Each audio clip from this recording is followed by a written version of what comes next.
Good question. So, as part of the exams you have to take for integration in the Netherlands, right? There's multiple exams, and I think over the last years, more exams have been added. So, when I took my Dutch integration course, I had the four, so listening, speaking, reading, and writing, right?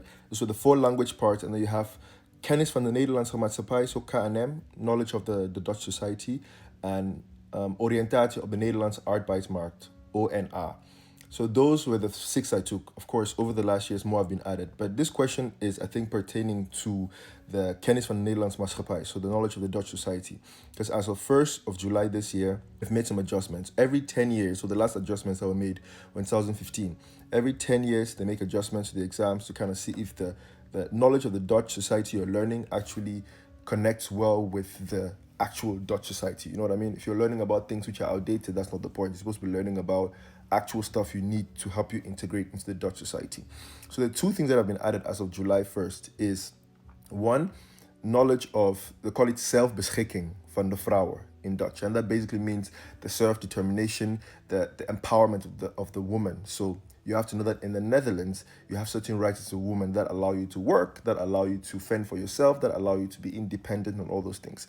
So a lot of people come from countries where they might not have that same right as women. So they want to educate people more on the fact that you as a woman have a lot of say and power to determine a lot of stuff which you find important. Because that helps you integrate here. Because if you come here and you think you as a woman are just meant to stay in the house, society might not function that way. And if you don't know that, then you're not set off on the good footing. So that's the first thing they've added, that you need to be able to, if you're integrating here, understand fully what the rights are and what a woman can do here and what they're allowed to do and all those kind of things, because it's a lot more than people normally expect. So that's the first thing that has changed. So you need to prove that you have a lot of knowledge of the self-beschikking van de vrouwen, the self-determination or the empowerment of the woman in the Netherlands and the laws that are connected to that.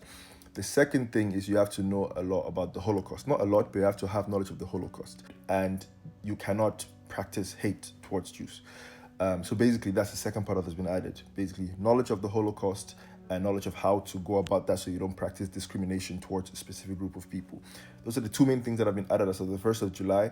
Apart from that, the knowledge basically stays the same. You just need to know about the Dutch society, Dutch values, Dutch culture, Dutch food, and all that kind of stuff. The exam is scored on 10, and anything from a 5 to 10, I think, is a passed. Anything from a 5 to 10, I think, is a pass.